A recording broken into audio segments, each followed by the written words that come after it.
everybody, and welcome to a slightly unusual hobby cheating video, because we're not going to talk about any technique in a specific sense today. Instead, we're going to talk about how you become a better miniature painter in general. And in fact, this is probably how you could do anything better in your life, but today we're going to talk about it in terms of miniature painting. So, I was thinking recently about Malcolm Gladwell's book Outliers and the associated book Peak, and they were talking about the concept of deliberate practice, and I think that that's a very valuable thing to think about in your miniature painting. One thing that it's easy to do when you're painting miniatures is to get in sort of a rote habit of executing the same thing over and over again. Right? You have a technique that works and you just do that thing over and over again. And probably many of you have heard of Outliers. It's Malcolm Gladwell's book where he talks about one of the sort of thing that entered the zeitgeist from it was the idea that if you practice something for, 10,000 hours, you can become a sort of a master at it, assuming you've got some level of innate talent. But of course, one of the things that is very specific about that is that it's not just doing it that is the thing that makes you sort of attain a level of mastery, but it's deliberate practice, attempting specific, challenging things, failing and improving at it, right?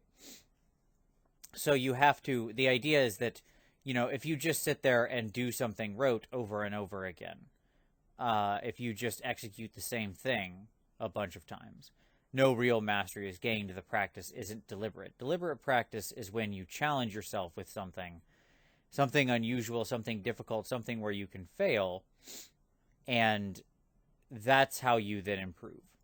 All right, so what are we looking at here 2 minutes into this video? We are looking at a piece from Jessica Rich. This took third place overall at the most recent 2016 Adepticon Crystal Brush painting competition, and it is a freaking masterpiece. Jessica is obviously an established and amazing miniature painter. It's not my place to critique her work, nor do I even know what I would say, because this is just phenomenal on every level. And the reason I picked this one is because the other two pieces were really big and different, and the cast was actually original and stuff like that. But this is work on more or less an existing miniature. Now, she did some fairly sizable conversions with it and things like that, but for the most part, she started with the base of this existing miniature. And I wanted to talk about it because Jessica didn't get to this point, I would suspect. I don't know her personally, but in looking at it, there are so many things that jump out to me that I'm positive are the result of, deliberate practice of these techniques over and over again, of challenging herself in various and sundry ways. And I want to talk about some of them today, because one of the most important tools for getting better at miniature painting isn't just doing the deliberate practice, okay? Which is important to challenge yourself. And we're going to talk about all different things you might challenge yourself with just based on this one piece, which is using 100 amazing techniques. But the idea that one of the most important things to do to get better at miniature painting is critically look at miniatures better than what you're doing and try to understand what it is that makes the piece so good. It's easy to look at this and just from a distance go, it's really impressive, and then kind of move on. But my point is to challenge yourself to engage and really look at it. Really look at the miniature. Look at details. Let your eyes focus on a bunch of different things. And really think about what you could challenge yourself with in your next project. You don't need to do all of it at once. But just picking small things and trying it. So let's just kind of get through here. I've set this up to kind of cycle through things that I find interesting. So let's start up here at the eyes. Something that so many people are afraid of, right? Eyes. The eyes on this miniature are luminous and beautiful. The eyebrows are also well defined, something that's usually very hard to do without making it look cartoony. But She's done it very well here. The eyeshadow looks real. The white dot is captured very well inside the eyes to make them glow. So there's a hint of color inside of there, right? All these little things that make the eyes look alive. And so looking at that, really looking at it, it's easy to look at the face of the miniature and just think, oh, well, it's really fantastically done. But looking at it and breaking it down and thinking like, all right, what could I try there? So, all right, let's think about the eyes themselves. Well, clearly we have the darker shadow around them, and then we've done, probably like the 6-step eyes there where we've painted in them black and then a lighter color over top, and then, like a white or ivory. We've worked in some color. We've worked in a black dot, and then we've worked in, the little white speck to really make the eyes pop and reflect, right? And then the eyeshadow using you could get at that with sort of a thin glaze over the top of the eyes, but there's still flesh tone showing through and stuff like that. You can see how it's darker near the edges. All those little things, right? So it's easy to do something like skip the eyes on your miniature because they're too small. Well, just don't. Just paint them and accept and be willing to fail a couple times and screw up. But keep thinking about where you screwed up and, or whatever, and try it. And try it again and try it again. Keep trying that deliberate practice on this one particular thing you want to get better at. All right, let's talk about some other things on here. All right, so I'm going to draw your attention to this octopus that she is holding. A cephalopod or whatever it is. So there's so many things that are impressive about this tiny little detail of the miniature. First off, it's color coordination with the rest of the miniature. The composition of this piece is fantastic. The pink against the green for your contrasting complementary colors with the bit of the yellow worked in. Now, because the gold is here, right, all three of those colors are reflected in the octopus, and yet it looks completely natural. It looks organic compared to the armor, which does not, and that's because of the level of contrast and reflectivity that was built in the armor versus into the natural organic creature. But notice again that the figure is wearing these scales, right? So she's got this scale armor on. And I don't know this for sure, but my guess is when Jessica was thinking about that and the scales and the look of it, she wanted to carry that aesthetic through to the rest of the miniature. So you see in the octopus that sort of pattern. You see on the bigger octopus tentacles beneath her, that pattern exists. We'll talk about that in a little while. It's on the goldfish, right? It carries all throughout. So not just is the color carried throughout and repeated on that octopus to be a sort of, an elaboration of the rest of the colors on the rest of the miniature, a sort of microcosm of it. But even the technique, the aesthetic of it, the scales carries out, right? So again, when you think about this, you think about, well, maybe in your next miniature, think about the details. How can you work your color scheme into the details to make sure your composition's in line, right? And instead of just maybe that octopus could have been painted any number of colors or ways.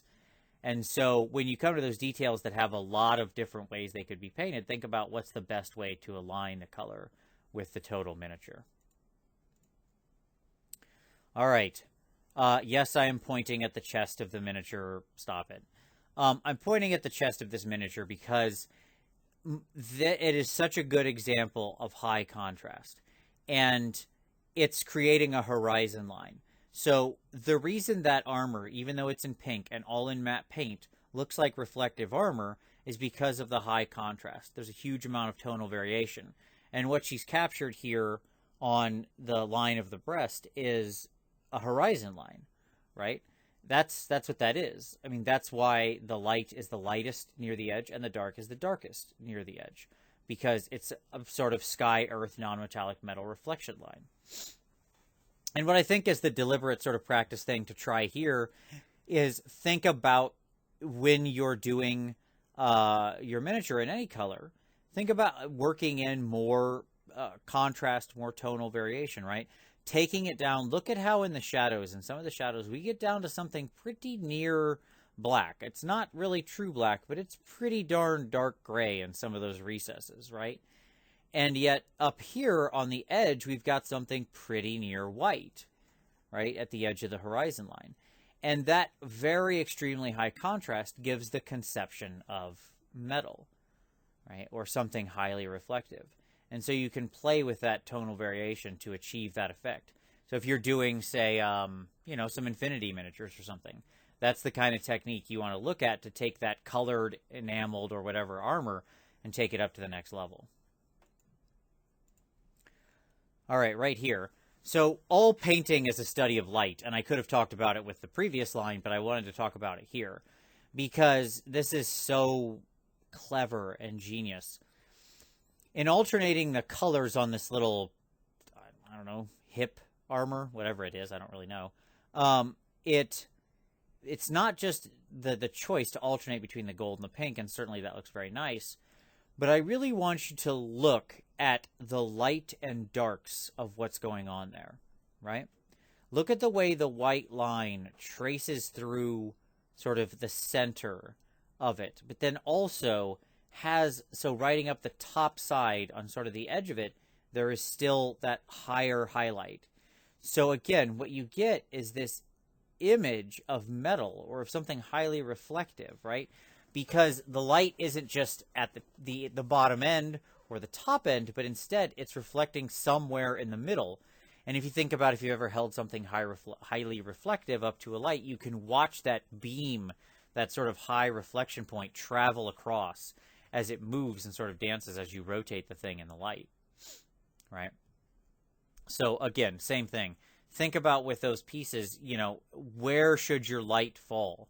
And really deeply think about not just where your highlights are, but how light should be interacting with the material, with what you're painting, and with where it's placed. Okay? All right, let's keep going. So many good things in this miniature. It's happy little goldfish, our little smiling goldfish. So here we've got, a very different color, and this is a little zoomed in, but the color does match sort of with obviously the gold of the armor. It's a little more orange, but there is some orange coral and such in the base and things like that. But again, the use of those scales in there, right, to sort of make that tie in thematically, aesthetically with the rest of the piece, okay? But also draw your attention to the bubbles that this thing is breathing. That is such a tiny touch. I'm going to be completely honest. I missed this when I was initially looking at it in the cabinet at Adepticon. It was only now in reviewing the image that I actually saw the little air bubbles. That is a crazy detail to include in, and again, she's extremely cleverly done it by sort of attaching it up to the staff, because it's a string of something, and then with a little probably drops of glue or something like that on there. But it's just a clever little thing, because the little string basically falls away and becomes invisible, and what you see is the bubbles. So little clever touches, playing with stuff like Uhu glue to do saliva, or stuff like that. Little after effects that can really take your miniature up to the next level, right? Okay, next up. Oh boy, this freehand. Yeah, you might not have even seen it. It's so subtle and yet so amazing. The entire lower dress of this lady is done in this massive sweeping underwater sunken castle scene. It's beyond amazing freehand. The massive castles, you can kind of see the big octopus in the center there reaching up. It's crazy good. There's another image you can, if you search this up, if you search for just Jessica Rich Goldfish Dreams, you'll see other images of this figure in the reverse, and it carries all throughout. And the way that it's worked into the folds and everything, I mean, this is a mastery of freehand, certainly. But what I want to point to is that, again, this is one of those things that people are often scared of, and don't be scared of something like freehand. Now, are you going to be able to paint this amazing, crazy underwater scene the first time you go out there? No, you're not. But there's no reason why you can't start trying some simple freehand to push yourself, to just push some paint around and see what you get. If you've got a big banner or a flat surface or a cape, or whatever. Find a cool image or a picture. Google image search somebody else who's painted a neat thing. If you're doing a chaos figure and he's got a big cloak, search up, chaos freehand cloak or something, right? And see what you get. and just try to paint something like what's in that picture. Why not? Right? I mean, give it a shot. What's the worst you're going to do? It's not going to look perfect, but it will look better than the other cloak. And if it's really, really bad, you can always just paint back over the cloak. It's just paint. It can be covered. If it's an absolute train wreck, which I don't think it will be, just push it around, start simple, start with some symbols, and build your way up to something more complicated. Just keep trying, keep practicing. That deliberate practice, right? And that's how you get to somewhere like this. Attention to little details. This whole scene is obviously water-based. You know, this is if not underwater itself, as I believe it's supposed to be set, you know, underwater at this moment because everything's sort of floating, like the octopus and the little air bubbles and such. So things like metal underwater that can corrode wood, right? So these tiny details of like having this highly corroded, rusted metal band, just little touches. At the same time, it also balances out because it's the only real use of sort of steel you can see in the picture or in the image, right? There's no other like gray, cold steel. And so the little bit of sort of warm rust helps to then bring that cold steel back into balance with the rest of the miniature. So attention to tiny details. Thinking about your overall composition. Where is the fig supposed to be? Should things be weathered or clean, you know, based on what's going on? And then, again, styling appropriately. And rust is a very simple, straightforward technique to do. It's not hard. It's some brown paints. It's some orange. That's basically it. And there's a huge line of technical paints in many ranges to support it. All right, last up, this tentacle here. I want to point out that these scales, again, are covering over this whole thing, not just the bottom, or not just the top, but also on the bottom. And again, look at how that variation of bringing the yellow in to keep the piece in balance is over there on that side. Just the smallest little detail, right? Knowing that in looking at it, if that had stayed pink, the figure would have been slightly out of balance.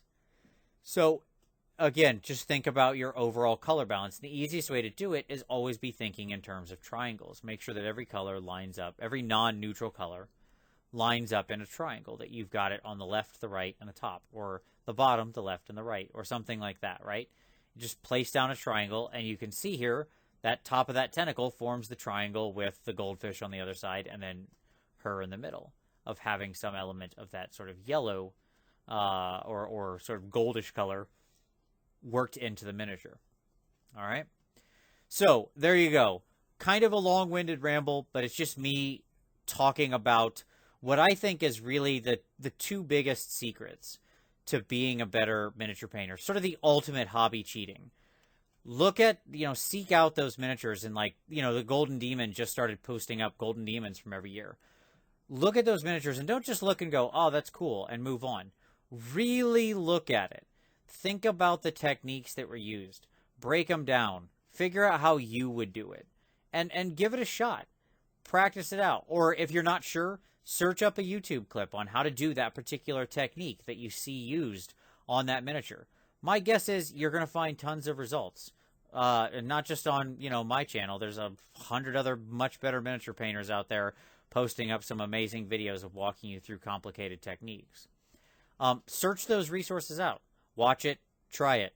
Deliberately practice those challenging techniques. And eventually, they won't be challenging anymore. You'll just be able to do them.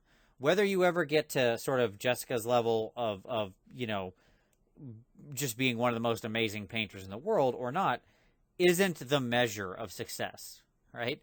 Taking the next successful step in your hobby journey, being proud of what you've painted and accomplished, and feeling like you're growing in your hobby and in your skill set and your talent is important, right?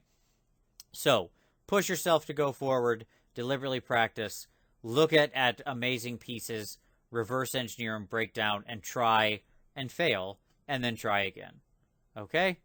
So there you go. that's this hobby cheating. A little bit of a bonus one since I just threw up another video yesterday, but I thought this one would be fun to just kind of talk through. It's something I've wanted to do for a while, and I really love this piece. I just think Jessica did an out of this world job, and I wanted to just sort of share it with everybody who might not have seen it from Adepticon. So I hope you enjoyed. I hope this gave you something to think about when in your next miniature that you tackle.